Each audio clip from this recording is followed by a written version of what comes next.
A paz, meus irmãos, minhas irmãs, vamos dar início ao start da semana, né? Começarmos bem falando com o papai, né? Hoje o assunto vai ser sobre sonhos. Vou falar sobre os nossos sonhos, né? Quem é que não tem sonho? Mas antes de eu iniciar, vamos fazer uma breve oração, não é isso? Meu Pai, Deus Todo-Poderoso, nesse momento, Senhor, me coloco diante de Ti, Pai, e peço para que use a minha boca, use meus lábios, use a minha mente, Pai, e que eu seja simplesmente, Pai, aquele veículo de comunicação entre o Senhor e entre aqueles que estão nos ouvindo, e que Tua palavra seja bênção, seja cura, seja milagre, seja amor, seja informação dos céus para essas vidas que estão dedicando esse tempo para ouvir. Amém? Então vamos lá. Eu estou lá em Gênesis, né?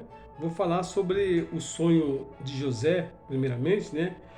Lá em Gênesis 37, do 9 até o 11. Eu vou estar lendo os versículos aqui e estar comentando.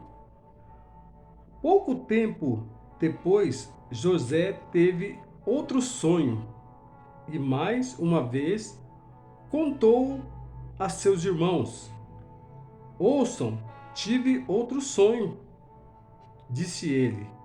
O sol, a lua e 11 estrelas se curvavam diante de mim. Dessa vez, contou o sonho não apenas aos irmãos, mas também ao pai, que o repreendeu, dizendo: Que sonho é esse? Por acaso eu, sua mãe e seus irmãos viremos e nos curvaremos até o chão diante de você? Os irmãos de José ficaram com inveja dele, mas seu pai se perguntou qual seria o significado dos sonhos. Amém? Veja que José não estava sendo maldoso. José simplesmente estava contando o sonho que teve com os irmãos, né? E, e os irmãos entenderam de forma errada, acharam que eles iam ter que se rebaixar o irmão ou algo parecido. Meus irmãos, nossos sonhos são nossos sonhos são únicos, nossos sonhos são nossos e Deus é a intimidade nosso, de nós, né, com Deus e ninguém mais. Nós temos que evitar de estar falando dos nossos sonhos para outras pessoas. Vejam que lá em Números, tá? Lá em Números, do 12 ao 6, está dizendo o seguinte: E o Senhor lhes disse: Ouçam o que vou dizer. Se houver profeta entre vocês, eu, o Senhor, me revelarei em visões, falarei com ele em sonhos. Veja que o sonho já é algo, uma dádiva de Deus. Deus fala com os profetas, ou falavam com os profetas naquele tempo, e fala até hoje, através de sonhos. E os sonhos nossos são nossos e com Deus. É a nossa intimidade que nós temos com Deus, porque os nossos sonhos acabam incomodando outras pessoas. Infelizmente, outras pessoas não querem que a gente realize os nossos sonhos, né? As pessoas se incomodam com as nossas bênçãos, né? O inimigo sempre está à espreita para ouvir o que a gente tem a falar, porque Deus, ele examina nosso coração, ele sabe tudo o que a gente pensa, o que a gente sonha, o que a gente quer. Porém, o inimigo, ele não sabe, ele imagina, mas se a gente abrir a boca e falar, ele vai ficar sabendo que ele está sempre à espreita. Vejam que os irmãos de José estavam sendo, de certa forma, usados pelo inimigo e não estavam aprovando, estavam vendo de forma errônea o que José estava interpretando daquele sonho, né? Deus sabe o que nós temos no coração. O inimigo não sabe, né? E a boca fala daquele que o coração está cheio, né? Já se diz isso aí, que a boca fala do que o coração está cheio, né? Então a gente tem que evitar de profetizar certas coisas, de falar dos nossos sonhos e principalmente de estarmos profetizando coisas que não são boas, são coisas ruins, porque elas acabam se tornando reais e isso não é bom para nós, não agrada a Deus. Então, meus irmãos, evitem de estar falando dos teus sonhos para outra pessoa. A sua intimidade com Deus é com você e Ele. É com você e Ele. Outras pessoas não precisam saber. O sonho, ele é único. Você não vai poder viver o sonho de outras pessoas. E outras pessoas vão querer não assim por, vou dizer, por incentivo próprio, mas não vão querer ver você crescer, ver você ser abençoado. Amém? E eu continuando aqui, eu vou lá para Gênesis 40, 12, do 12 até o 15, que fala de outro sonho, tá? Eu vou falar do 12 até o 15, tá? É, José disse: Este é o significado do sonho. Os 3 ramos representam 3 dias. Dentro de 3 dias, o faraó o elevará de volta ao seu cargo de chefe dos copeiros. Quando a situação estiver bem para você, peço que se lembre de mim. Fale de mim ao faraó, para que ele me tire deste lugar, pois fui trazido à força da minha terra natal, a terra dos hebreus, e agora estou nesta prisão, onde fui lançado sem motivo justo. Veja que José, ele estava preso junto com esses rapazes, ou esse rapaz especificamente, na mesma prisão. Esse rapaz estava na mesma condição de José, estava preso. E esse rapaz teve um sonho, já não era o sonho de José, era o sonho desse rapaz. E José falou para ele: não, o seu sonho, Deus através, falou com José para interpretar, né? E falou que nesse o sonho que ele teve, ele ia ser liberto, ele ia sair daquele lugar dentro de 3 dias e ia voltar à posição que ele estava, né? Ia servir vinho para o faraó, taça para o faraó. Então, essa história, se vocês pegarem para ler, vocês vão entender que a história de José é muito bonita, muito proveitosa, né? E para vocês verem que nem sempre as pessoas que estão conosco, que estão com a gente, quer dizer que nós vamos estar nos sonhos dela. A gente não faz parte do sonho dela, a gente não faz parte da bagagem delas. Quando elas saírem dessa situação e forem para outra, elas vão viver a vida delas, nós vamos ficar, né? E nós vamos ser esquecidos muito mais fácil do que nós esquecemos, porque esse copeiro, né, que estava preso junto com ele, poderia, assim que saiu da cadeia e foi estar com o faraó, ter aliviado a situação de José. Mas ele se esqueceu. Ele não se preocupou com o sonho de José de sair dali, que era praticamente o mesmo dele, né? Eu falei que são sonhos diferentes, mas acaba não se encaixando. As pessoas estão no mesmo lugar, na mesma situação, mas quando saem, não querem nem saber de quem ficou para trás. Então a gente tem que tomar muito cuidado. A gente não pode puxar as pessoas para trás, né? E ficarmos desejando mal, mas também a gente também não pode esperar que as pessoas vão querer levá-las conosco, né? Levar junto, fazer parte do pacote, falar, ó, você vem comigo, não.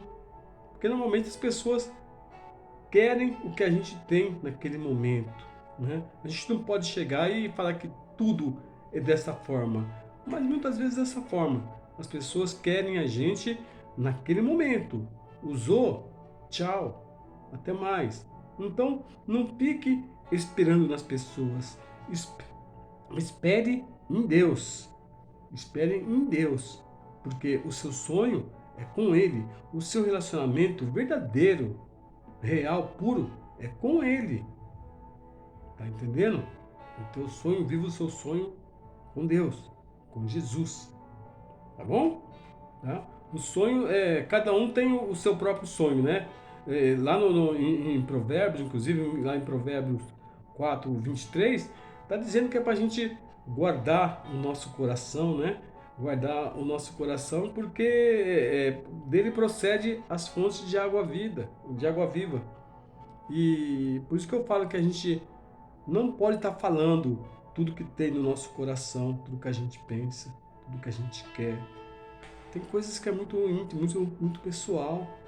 Não deixe que o inimigo ouça aquilo que você sonha, aquilo que você pretende. Converse com Deus, desabafa com Ele, sonhe com Ele, Ele vai te revelar coisas maravilhosas, né? Vai te mostrar o caminho e você vai chegar. Não queira entrar nos sonhos dos outros ou deixar que os outros entrem nos seus sonhos. Tem aquelas pessoas especiais que vivem com a gente, né? Nossa companheira, os filhos, esses sim, mas às vezes até com os nossos próprios irmãos, como foi o caso de José, às vezes a gente não pode estar falando do sonho, tem coisa que é muito pessoal, é só nossa. Nossos sonhos é nosso e com Deus. Pensa nisso, meu irmão. Não saia abrindo a boca e falando para todo mundo o que você quer, o que você tem, o que você sonha, o que você vai fazer. Porque não são apenas eles que estão ouvindo, o inimigo também está ouvindo. Tá me entendendo? E passando mais adiante, lá no próprio Gênesis, né? Só que Gênesis 41, do 28 até o 33, está escrito o seguinte, deixe-me ver aqui.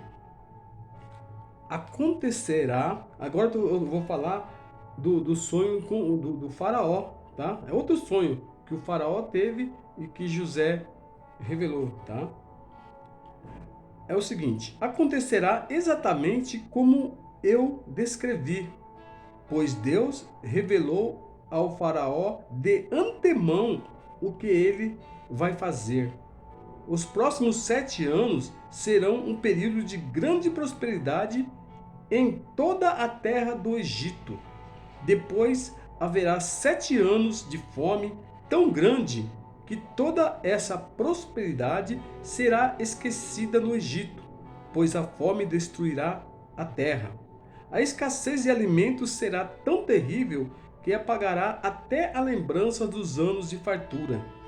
Quanto ao fato de terem sido dois sonhos parecidos, significa que esses acontecimentos foram decretados por Deus e ele os fará ocorrer em breve. Portanto, o faraó deve encontrar um homem inteligente e sábio e encarregá-lo de administrar o Egito. Amém? Então, aí foi bênção, né? José estava preso ainda e o faraó teve um sonho. E todos aqueles chamados sábios, as pessoas de certa confiança de Faraó, não conseguiu interpretar o sonho. Foi quando, daí, depois de um bom tempo, aquele rapaz que tinha sido solto, né, que trabalhava na cozinha, lembrou e foi e falou: ó, tem um rapaz na prisão lá que ele pode interpretar. E onde José foi e interpretou o sonho do rei, né? Falou o que ia acontecer no Egito do faraó, né? Falou que o tempo de fartura, o tempo que ia ter seca, né?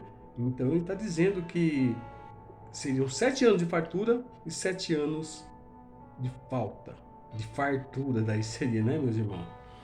E, e daí então foi o que aconteceu, né? Foi exatamente o que aconteceu. E o faraó se alegrou. E nas últimas palavras foi que quando José falou que tinha que ter alguém para poder administrar todo o Egito, o faraó não pensou duas vezes. Falou: é você que vai administrar. Tirou tirou o anel da mão dele e falou: as pessoas vão te obedecer, você vai ser referido, você o que você falar que está falado, e você vai administrar. E José fez tudo conforme teria que ser feito. E a história é longa, não adianta eu querer contar aqui agora, mas é a história de José. É linda.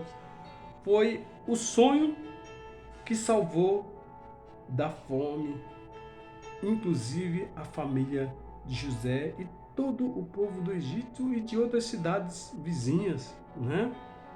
Foram salvos através do sonho, da revelação do sonho, do relacionamento de José com Deus, né?